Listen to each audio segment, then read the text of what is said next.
My name is Elizabeth Anderson. Everyone calls me Betty.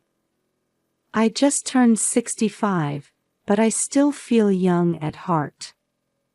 I've been living alone since I lost my beloved husband George 3 years ago, but I don't have time to feel lonely.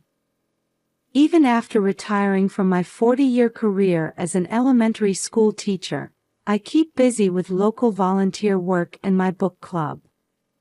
My motto is, life is a continuous learning experience. George used to laugh and say, "You can't stop being a teacher, even in retirement, can you?"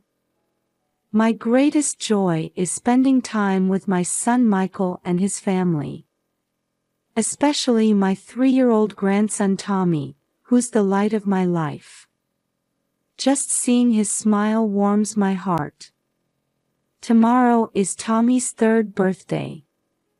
I'm so excited already. Michael and Sarah seem to be busy with work, but we're planning to celebrate together over a video call. Yesterday, I went shopping for presents. I bought a dinosaur picture book and a cute dinosaur stuffed animal, both of which Tommy loves. I'm already imagining how happy he'll be, and it fills me with joy. The morning sunlight streaming through the window woke me up. I glanced at the clock. It was only 6 a.m. But today is Tommy's 3rd birthday, and I'm too excited to sleep any longer. I got out of bed and made some coffee first thing. With a warm cup in hand, I headed to the living room. On the table lay the presents I had carefully wrapped last night.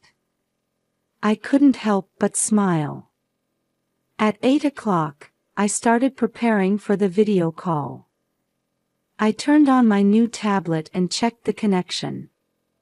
I fixed my hair and put on a bright cardigan that Tommy likes. I hung Tommy's favorite dinosaur picture in the background. At 9 a.m., the appointed time, I nervously pressed the call button. As the ringtone sounded, my heart started racing. The screen brightened, and Tommy's face appeared. But at that moment, my smile froze. "Tommy." My voice was trembling. The Tommy on the screen had white bandages wrapped around both eyes. His usual bright smile was nowhere to be seen. "Grandma." Tommy's voice was small and shaky. "Grandma, I can't see anything." With those words, I felt my world crumbling. "Tommy, what happened? What's going on?" I asked frantically. But Tommy remained silent, just trembling his small body. "Michael? Sarah?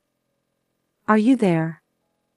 I called out desperately, but there was no answer. Around Tommy, there were no birthday decorations or cake to be seen. Just white walls and a dimly lit room. What kind of special birthday is this? "Tommy, it's okay. Grandma's coming right away, all right?" Tommy nodded faintly at my words. The video call suddenly cut off. I tried calling back, but couldn't get through. As my mind went blank, I immediately decided to take action. With shaking hands, I grabbed my car keys and rushed out of the house. It's a 3-hour drive to Michael's house. On the way, I called Michael and Sarah's cell phones multiple times, but neither answered.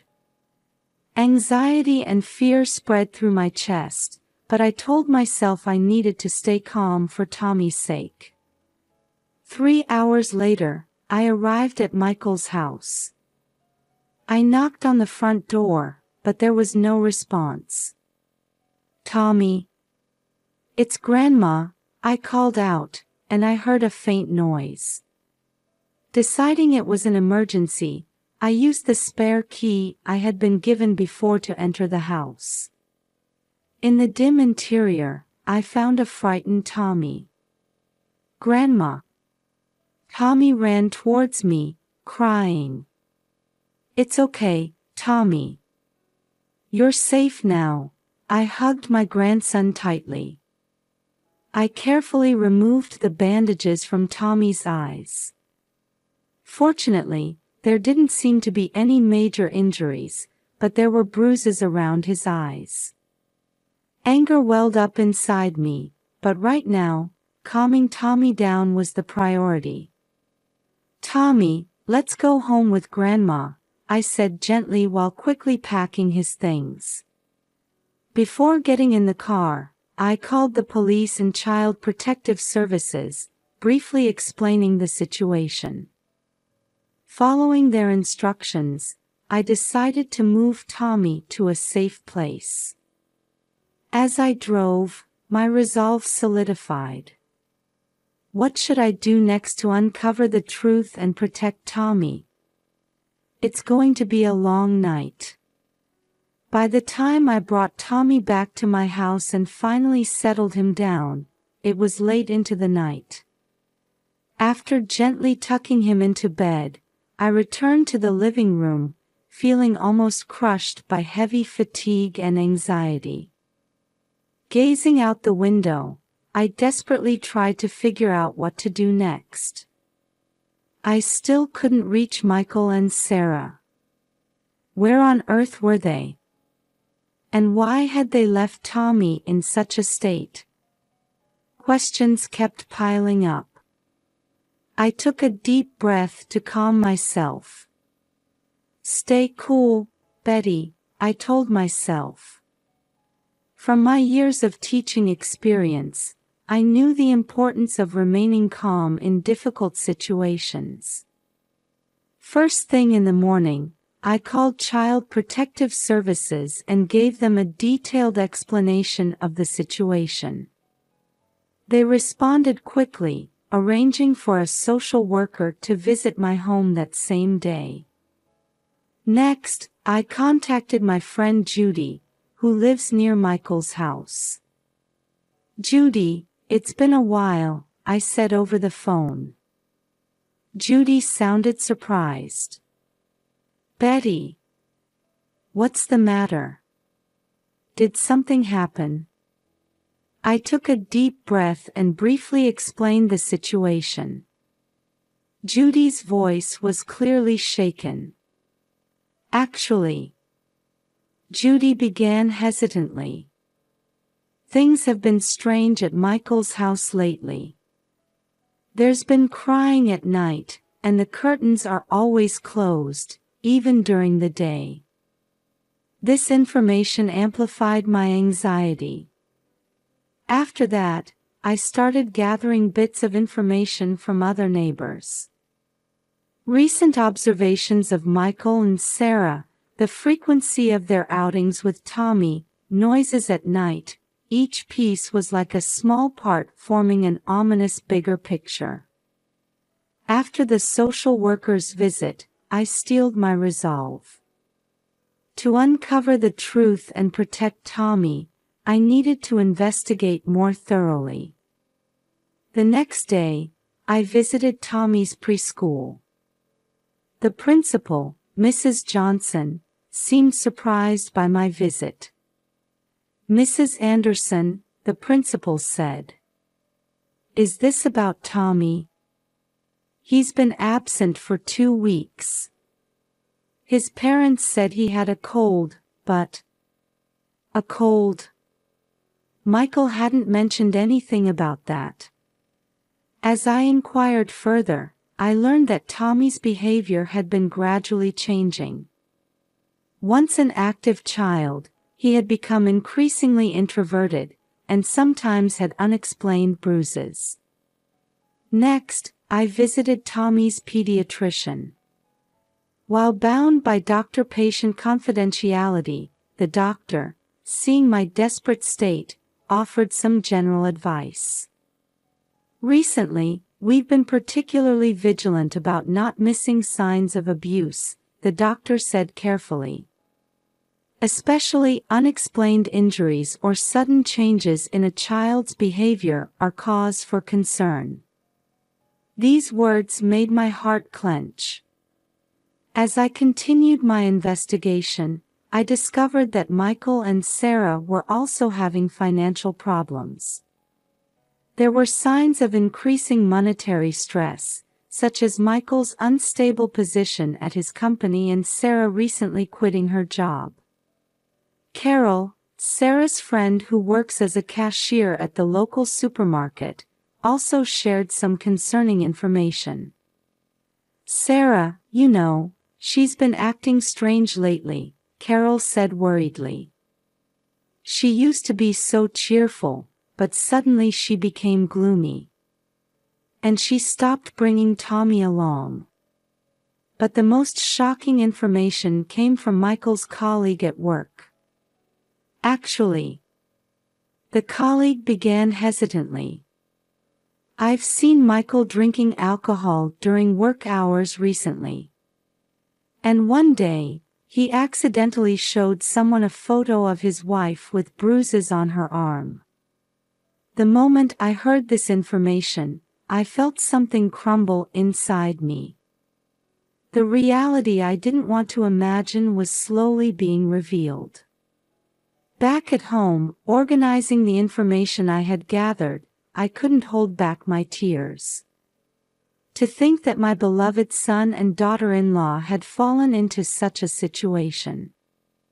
And above all, that innocent Tommy had become a victim. But now is not the time to be swept away by emotions. There's still more I need to do to protect Tommy and save my family.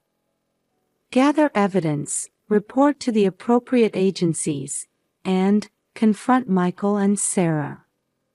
Looking out the window, I renewed my determination. I intend to do everything in my power to overcome this ordeal and rebuild our family. Faced with the mountain of information I had collected, I let out a deep sigh.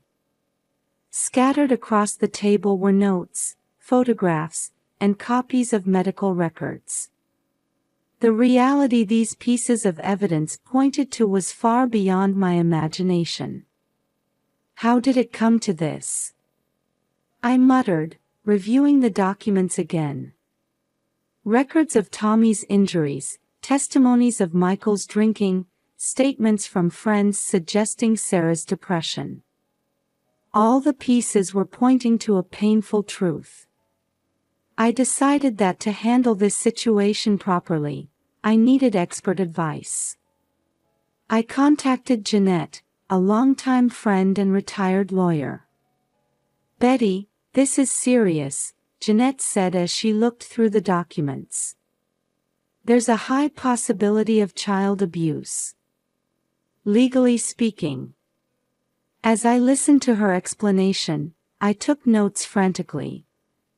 Child Protective Services, temporary custody orders, and potential criminal charges. These words were becoming frighteningly real. "But first, you should confront them," Jeanette gently added. "There's still a chance to repair the family bonds." Her words gave me a glimmer of hope. The next day, unexpected information came in. A phone call from my old friend John. "Betty, I heard Michael and Sarah are coming back on a cruise ship the day after tomorrow morning." My heart raced. The time for confrontation had finally come. "Thank you, John," I replied, taking a deep breath. "I'll go to the port too." After hanging up, I started preparing. I put the necessary documents in my bag and packed a change of clothes. And I didn't forget Tommy's favorite stuffed animal. I looked at my reflection in the mirror. My face looked tired, but my eyes showed strong determination. "I'm ready to meet you," I murmured to the mirror. As the night deepened, I spent a sleepless night. In my mind, the scene of tomorrow's confrontation played over and over.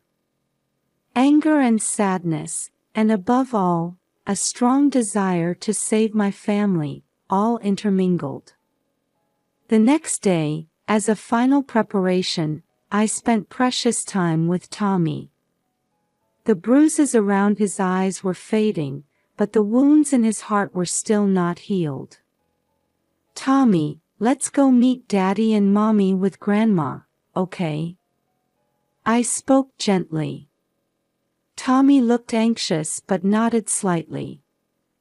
"Are Daddy and Mommy angry?"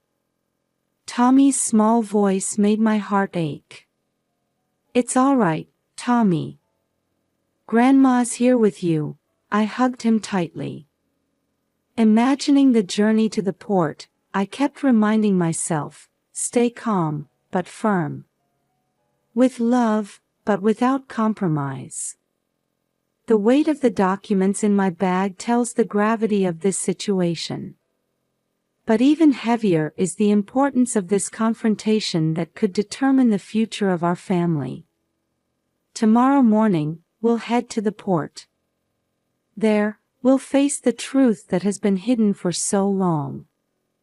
And no matter how painful it may be, I believe it will be the first step in repairing our family bonds. All right, everything's ready. I took a deep breath and closed my eyes, preparing for tomorrow. Passengers are disembarking one after another from the cruise ship that has arrived at the port. My eyes are desperately searching for Michael and Sarah. Holding Tommy's small hand tightly, my heart is pounding fiercely. And then, finally, I saw them. "Michael!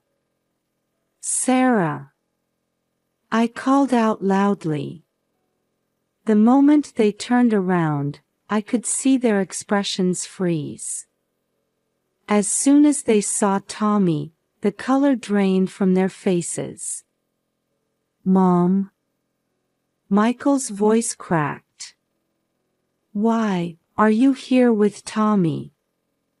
Sarah was at a loss for words, just standing there with her mouth open. "Grandma, I'm scared," Tommy trembled, clutching the hem of my dress. People around us started to notice our situation, looking on with interest. The tension was palpable in the air. "You're going to explain everything," I said quietly, but in a strong tone. Michael looked around and said anxiously, "Not here. Too many people watching." "Then where should we talk?" I pressed, not backing down. At that moment, several police officers appeared in a corner of the port. They must have been dispatched in response to the Child Services report. Michael and Sarah's faces turned pale. As they tried to run away, I grabbed their arms firmly and said, "You can't run anymore. It's time to tell the truth." The police intervened and guided all of us to a quiet room. There, the shocking truth was revealed. Michael let out a deep sigh and began to speak. "Mom, we couldn't take it anymore." Sarah continued, crying, the stress from work, the debts, and... "Does that give you the right to abuse Tommy?" My voice was shaking with anger. Michael covered his face and said with a choked voice, "At first, it was just scolding. But gradually, it escalated. One day, I impulsively..." Michael's voice broke off. I pushed Tommy hard, he fell and hit his eye. I was overwhelmed by a complex mix of emotions, anger, sadness, and love for my grandson. "Why didn't you ask me for help?" My voice was trembling. We were ashamed, couldn't tell anyone. Michael's answer made my heart ache.